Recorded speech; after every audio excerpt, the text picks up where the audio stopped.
Então, ela é muito importante para todos nós, porque ela, como nós estávamos vendo aqui na contextualização, ela resume o Evangelho de Jesus.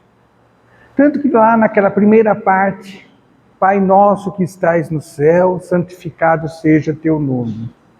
Então, é aquela parte que nós vamos entender um pouquinho da grandeza do que vem a ser Deus na nossa capacidade de compreensão. E se nós pegarmos os livros sagrados e o Evangelho de Jesus, do segundo o Espiritismo, nós começamos, o livro dos Espíritos, começamos por Deus, né?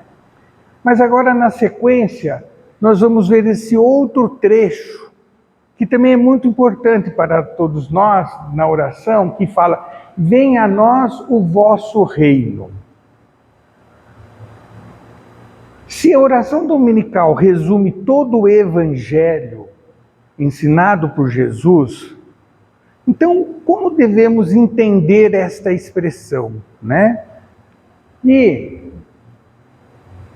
lembrando que esta oração também, ela resume todos os nossos deveres para com Deus, para com o próximo e para conosco mesmo.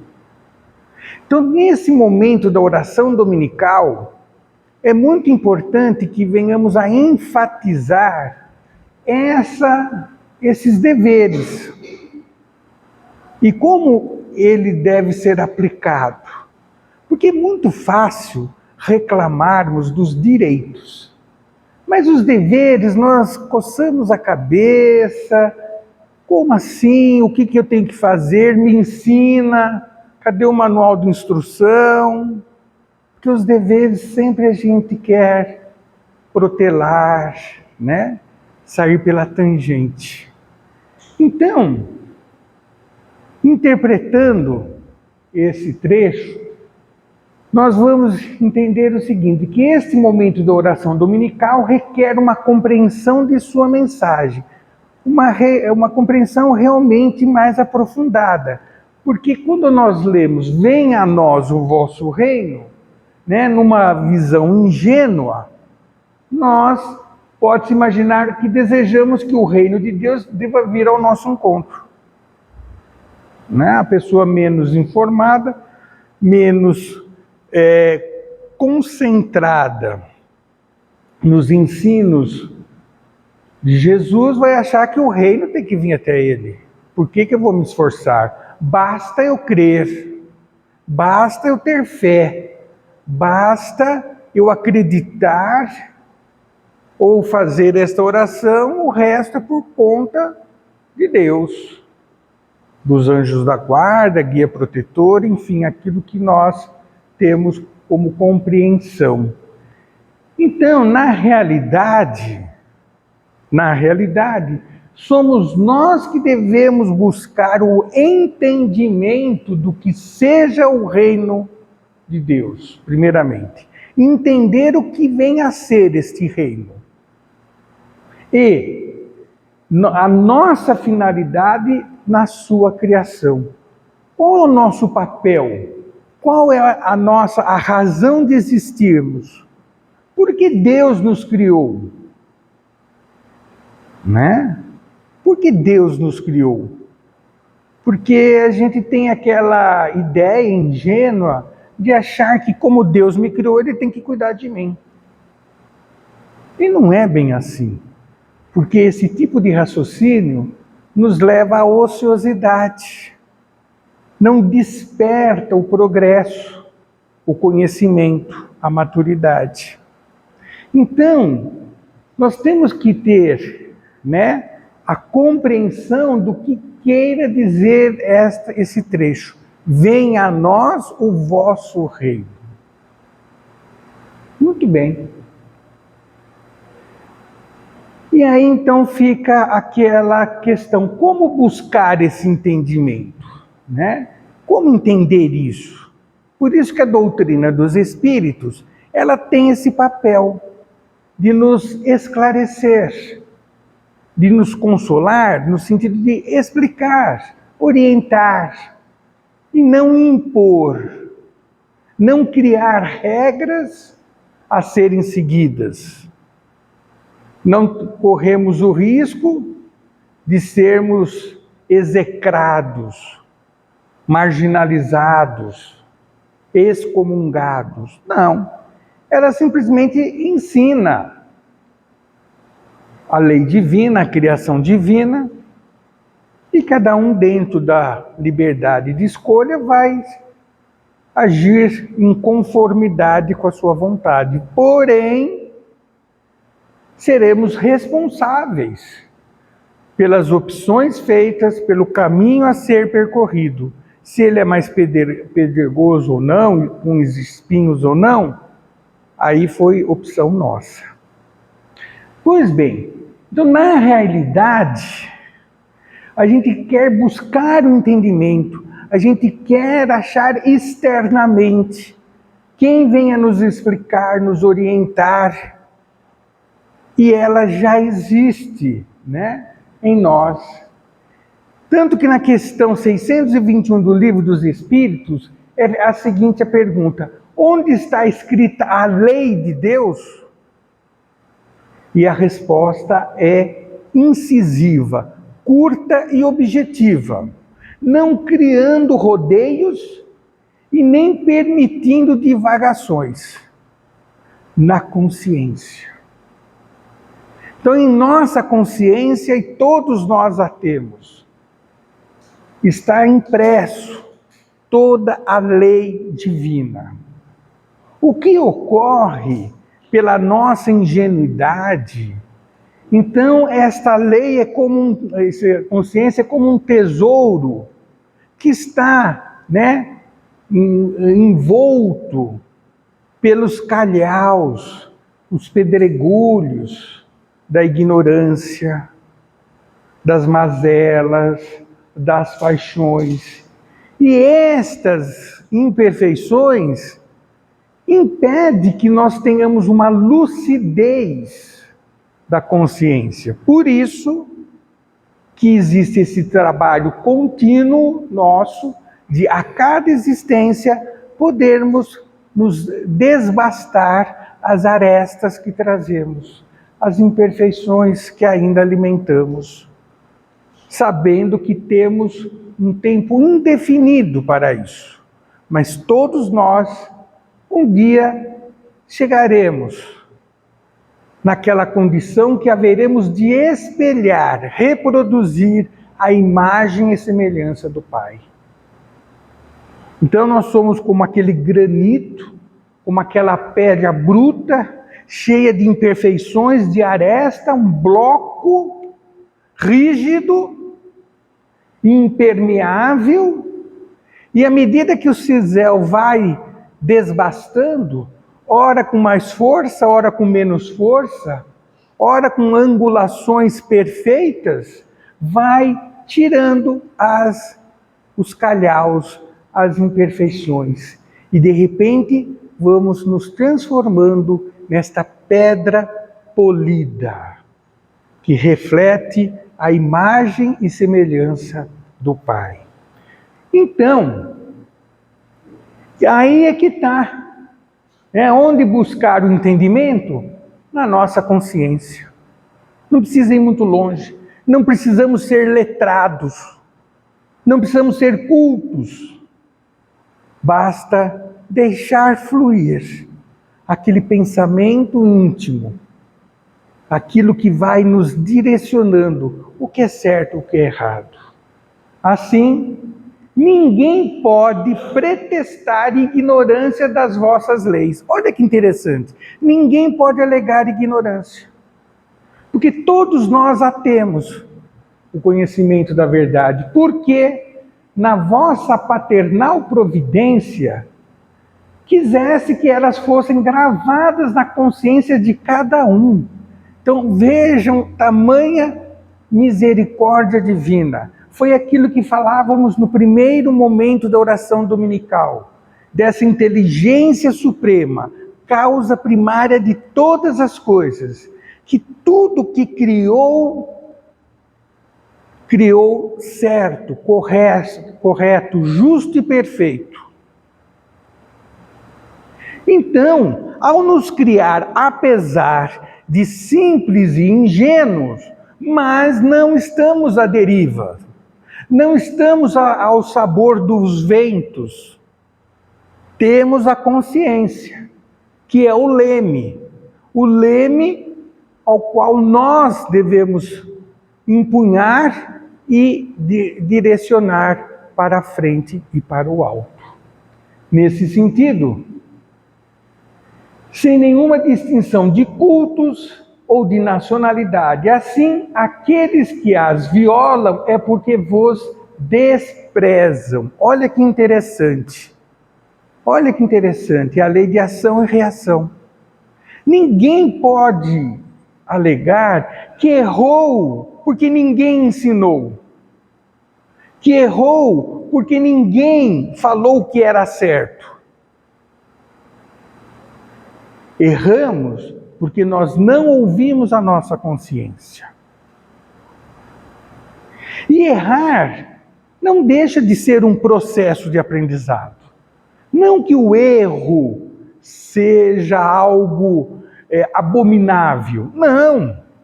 Muitas vezes é nas tentativas de acerto e erro que nós vamos adquirindo experiência, maturidade. Por isso, uma vez mais, que Deus nos oferece a reencarnação. Errou? Repete. Errou? Repete. Até você acertar.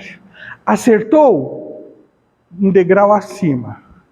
Novas experiências, erros e acertos. E assim, gradativamente, paulatinamente, vamos evoluindo. Assim, aonde que está a lei? E os mentores da codificação, ele diz que a lei é única, chama lei do amor. Porém, fica muito vago, fica muito difícil, né? É muito abstrato para a nossa condição evolutiva. Então, para facilitar o entendimento de uma forma didática, os mentores da codificação da doutrina dos Espíritos nos traz 10 faces de ver esta lei do amor. E que nós vamos encontrar, né, nos livros da codificação. E aí então nós temos a lei de adoração, a lei de trabalho, de reprodução, de conservação, destruição, sociedade, progresso, igualdade, liberdade. E fecha com a lei de justiça, amor e caridade. E isso nós temos na codificação. Então vamos, né, peço licença para expor um pouquinho dessas leis para que entendamos o conjunto delas e assim perceber que trazemos isso inato em nós. Que nós precisamos agora começar a auscultar melhor a nossa intimidade. Nós precisamos garimpar a consciência existente em nós, fazer o exercício do discernimento e não nos deixarmos levar pela empolgação, pelo imediatismo, porque isso invariavelmente é como o fogo de palha, acende, faz o clarão, mas logo em seguida apaga. Muito bem, assim, começando pela lei de adoração. Eu vou ser rápido, não quero me estender muito, senão isso demandaria muito tempo. Então, se nós pegarmos no Livro dos Espíritos, a questão 649, ela pergunta: em que consiste a adoração? E a resposta dada é a elevação do pensamento a Deus. Pela adoração, o homem aproxima de Deus a sua alma. Então, a adoração aqui, gente, não é, ai, que bonitinho, Olha que coisa linda. Não. Adoração é elevar o pensamento, é sair daquele patamar, né, terra a terra, é tentar observar a criação divina e ver como ela é justa, como ela é perfeita, como ela é harmônica e de uma beleza, sim, inquestionável. Mas não é a adoração aqui a beleza a ser vista. A adoração aqui é entender a mecânica da criação. Porque ao entendê-la, você vai se projetar nessa criação. Você vai entender qual é o seu papel. Aí demanda o respeito, naturalmente, às pessoas, ao próximo, às coisas que nos cercam e a tudo aquilo que provê a nossa necessidade material, inclusive. Então, adoração é elevação do pensamento. Pela adoração, o homem aproxima de Deus a sua alma. E a lei do trabalho? Ninguém gosta, né? Todo mundo fala, nossa, que bom, sexta-feira, não vejo a hora, vamos ter uma semana para descansar, já vamos matar a quinta e a sexta, quarta-feira eu estou de ressaca. Temos uma tendência à acomodação. Mas a lei do trabalho, o trabalho é algo fundamental na vida e na criação divina. Porque é através do trabalho que todo este processo está em movimento, não está estático, não é um quadro a ser observado, mas é uma dinâmica continuada de harmonia e amor. Então, na questão 674, nós temos a necessidade do trabalho, é uma lei da natureza, eu preciso trabalhar. O trabalho é uma lei da natureza. E por isso mesmo é uma necessidade. A civilização obriga o homem a trabalhar mais do que deve, porque aumenta as suas necessidades e os seus prazeres. Aí vem o supérfluo. Mas o trabalho para a subsistência, o trabalho para suprir a necessidade de cada um, esta se faz necessária. Por quê? E voltamos a recordar o Evangelho quando Jesus fala que as aves do céu não plantam, não ceifam e não guardam em celeiro. Nem por isso Deus deixa de alimentá-las. E por que nós temos que trabalhar para o pão de cada dia? Porque é através do trabalho que vamos despertar a intelectualidade, que vamos tentar aprimorar, melhorar, produzir mais. E isso faz com que aquele lado do espírito, que é a inteligência, seja ela desenvolvida. Porque é uma realidade. Quando a se aposenta ou conclui um estudo, o que geralmente a gente faz? Deixa de estudar, deixa de trabalhar. Não é verdade? Sendo que o trabalho, ele é uma mola propulsora, é uma mola que nos faz ejetar para frente. Por isso que se faz necessário trabalharmos. Mas temos que ter a medida certa.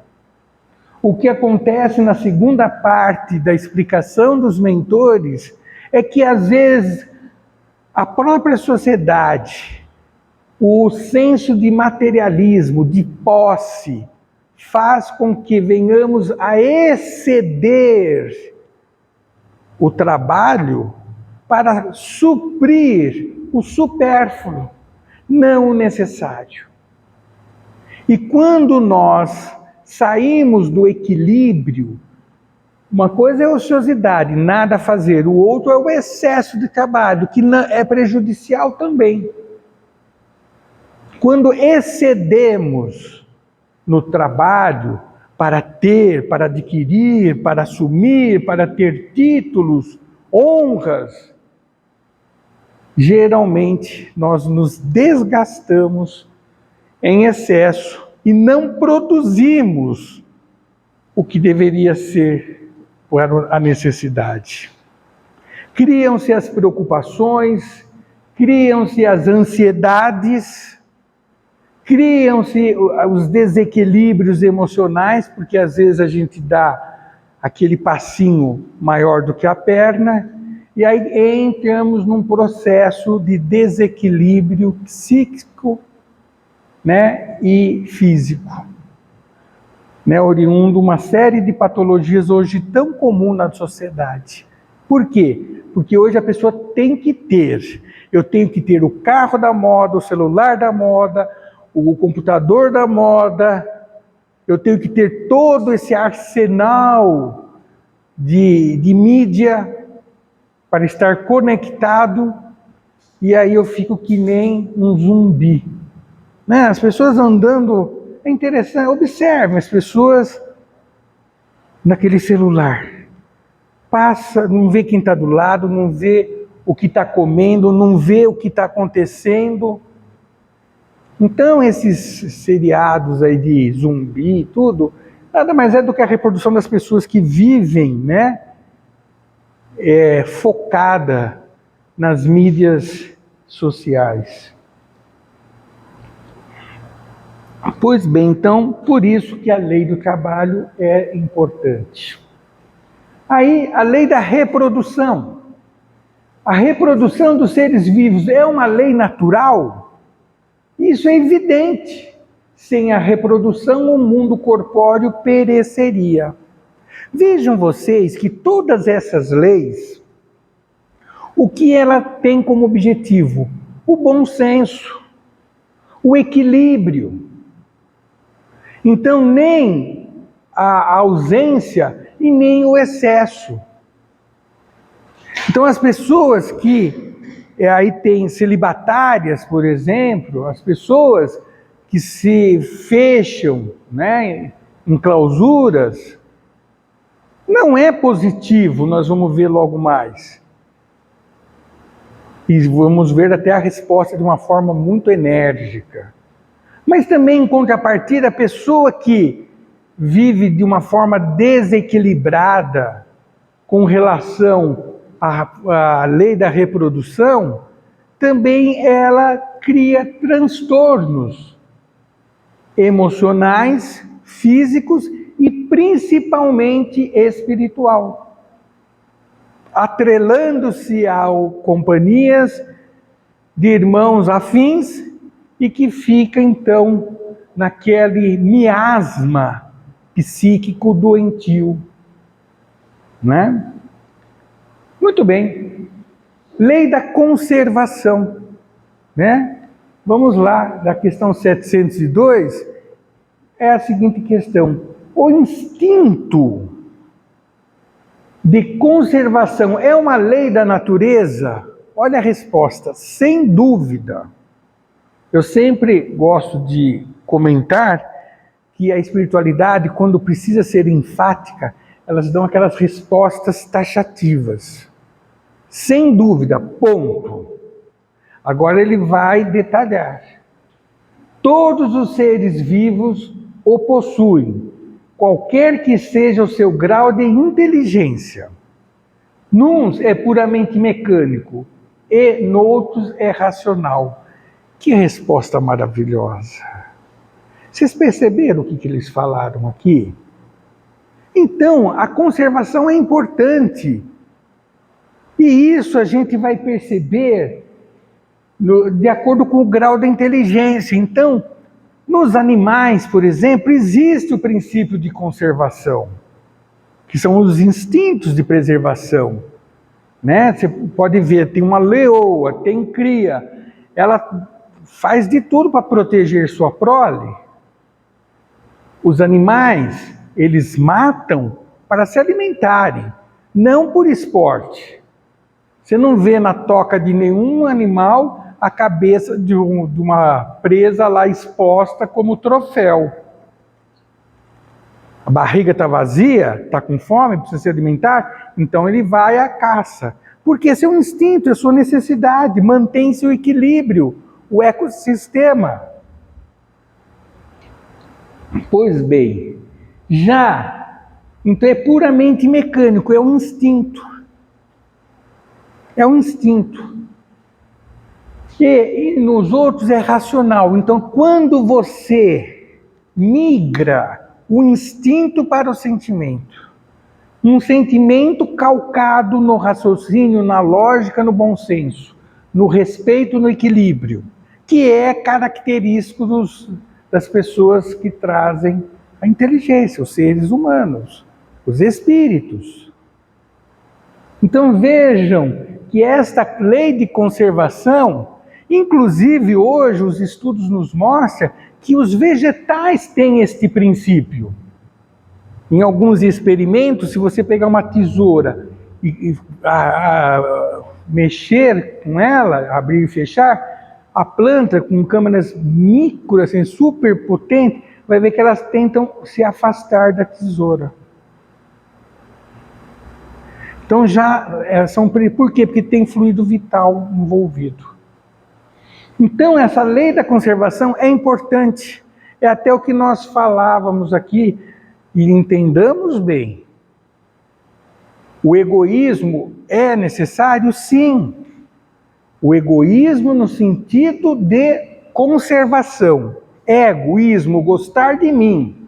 Então eu tenho que gostar de mim. Tanto que Jesus falou amar ao próximo como a si mesmo. Então eu tenho que, neste gostar, eu tenho que saber o limite do que é gostar e do que é paixão. Porque aí já é doentio, aí já é aquele egoísmo negativo. Mas o egoísmo, o gostar de si, é importante, é fundamental. E todos nós trazemos isso, uns mais, outros menos, né?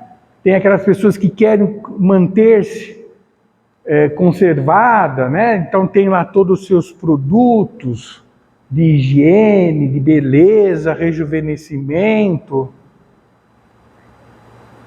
Não vou falar nada, Val. Aqueles shampoo de crescimento de cabelo, sabe aquelas coisas? Mas, agora tem aquela pessoa que vive grudada no espelho. Aí já é doentio. Percebem? Isso chama lei de conservação, Val. Tá bom? Lei vai ter troco. Lei de destruição. Não vai me destruir agora, hein?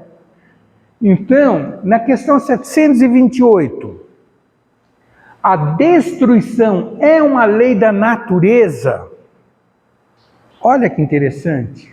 É necessário que tudo se destrua para renascer e se regenerar, porque isso, a quem chamais destruição, não é mais que transformação, né? Cujo objetivo é a renovação e o melhoramento dos seres vivos. Então, tudo que Deus criou e que é regido por estas leis tem uma finalidade útil, importante. Então, esses cataclismas que nós assistimos recentemente lá na Síria, teve um terremoto, né, causando danos, né, materiais e até de vidas humanas, mas se faz necessário.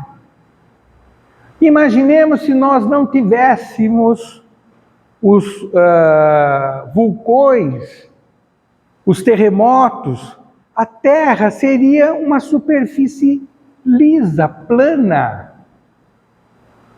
E a água então invadiria toda a superfície e viveríamos como num pântano, inconcebível com a vida. Então, à medida que nós temos um terremoto, o solo se eleva, os vulcões, o solo se eleva, cria-se a chuva, tem então a formação de rios, e dos rios todos nós sabemos que dá origem à vida, às diferentes formas de vida. Então tudo tem, como aqui foi falado, transformação, não é destruição, é um processo de renovação, de aprimoramento, de melhoramento. E vejam vocês que com estes cataclismas, o homem procura desenvolver tecnologia, conhecimento, trabalho para prever. E aí ele vai evoluindo. Tudo está encadeado nesse processo. E nós temos que entender que fazemos parte desse processo. Por isso que quando nós falamos, venha a nós o vosso reino, é entender qual é o meu papel nessa dinâmica, nessa realidade, neste local onde eu estou lotado. Por que nós residimos nesta cidade? Qual é o nosso papel de estarmos juntos? E assim nós vamos entrar na lei de sociedade, né? Lei esta que na questão 766 diz: a vida social é natural? Resposta: certamente. Deus fez o homem para viver em sociedade. Deus não deu inutilmente ao homem a palavra e todas as outras faculdades necessárias à vida de relação. Então nós precisamos viver em sociedade, porque é a necessidade de um que estimula o invento do outro, que faz com que o outro trabalhe, produza e tenha seu ganho. Então esse negócio, eu queria morar numa ilha deserta. Então se inscreva lá nos Largados e Pelados, lá vamos ver se dura 21 dias, 40 dias. Né? Eu acho que no primeiro dia, a hora que o pernilongo começar a atacar, a gente rapidinho vai mudar de ideia. Né? Então a gente é muito assim, temos uma bonança, né, de facilidades e não valorizamos. Só valorizamos quando deixamos de ter. Não precisaria ser assim. Basta que deixássemos a consciência agir, teríamos o necessário. E aquilo que seria nosso supérfluo vai justamente fazer a necessidade do outro. E todos estariam numa condição mais equitativa, equilibrada e harmônica. Muito bem. Então, por favor, quem tem sogra, sogro, respeite, tem que viver em sociedade.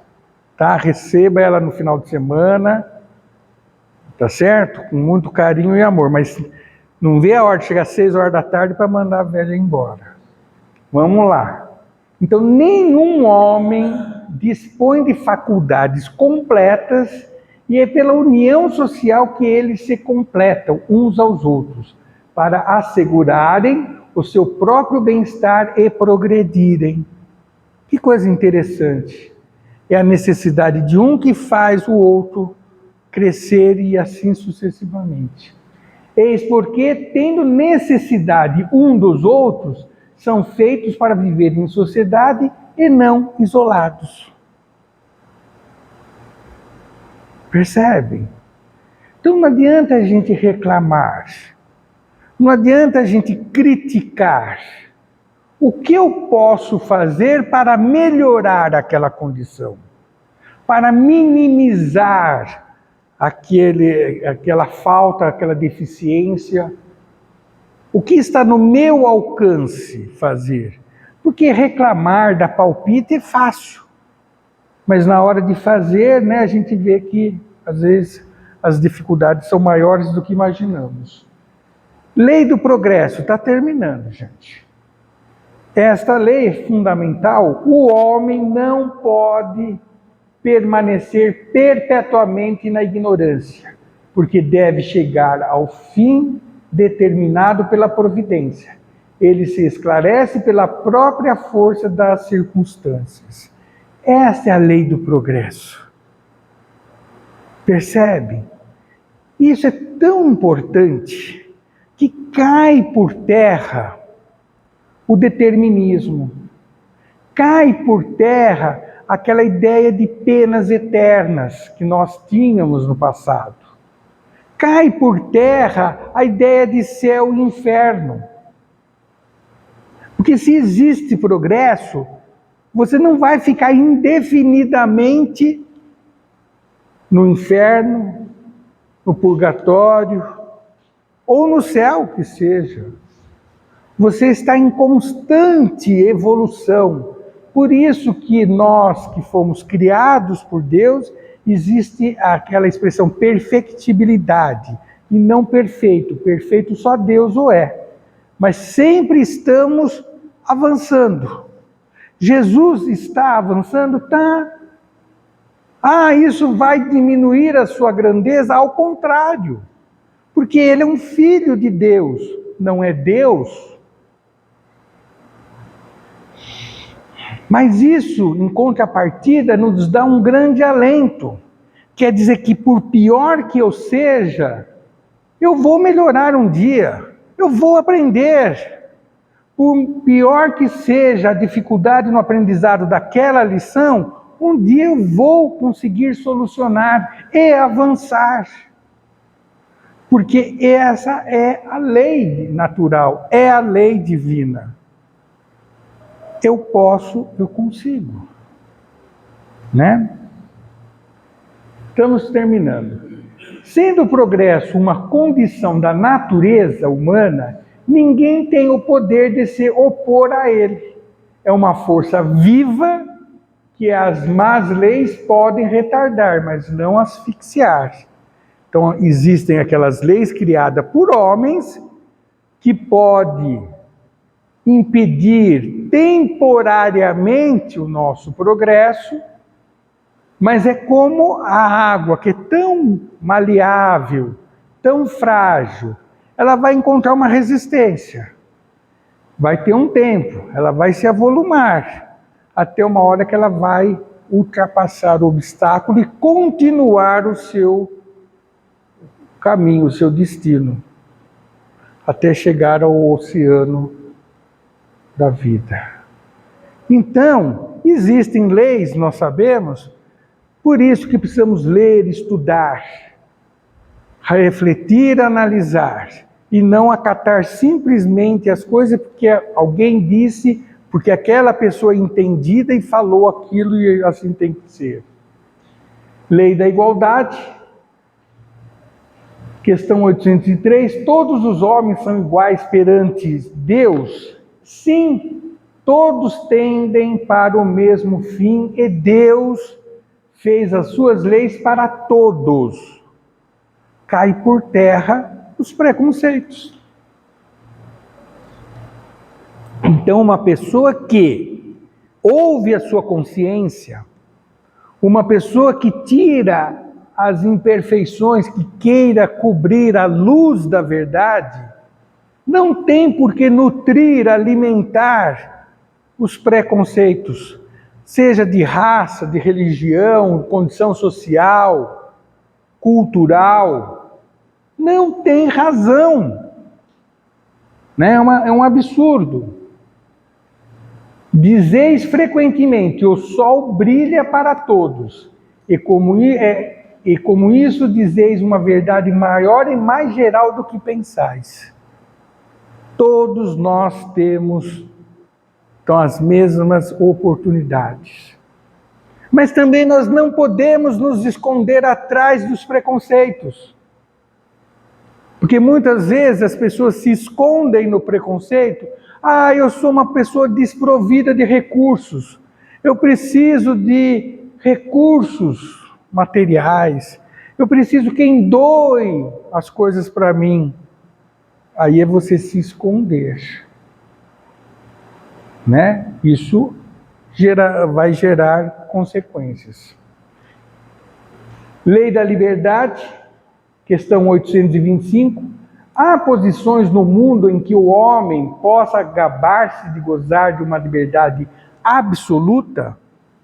Não, porque vós todos necessitais um dos outros, os pequenos como os grandes. Então, quem ouve a consciência traz este preceito. Entende que todos nós necessitamos do próximo. Ninguém é maior do que ninguém. Eu posso conhecer um aspecto do conhecimento da ciência, ele outro, você outro, mas juntos nós vamos interagir e todos nós vamos aproveitar o conhecimento que cada um traz. E finalmente, a última lei, lei de justiça, amor e caridade. Por que esta lei é colocada desta forma? Justiça, amor e caridade. Porque justiça corresponde à primeira revelação trazida por Moisés. Foi a primeira forma que as leis foram trazidas aos homens que acreditavam no Deus único. E vem falar sobre o quê? Sobre a lei. Então, vem disciplinar a humanidade. Vem dizer o que pode, o que não pode, o que deve não ser feito. Porque senão vai gerar consequências. O amor é a segunda revelação que Jesus vem trazer.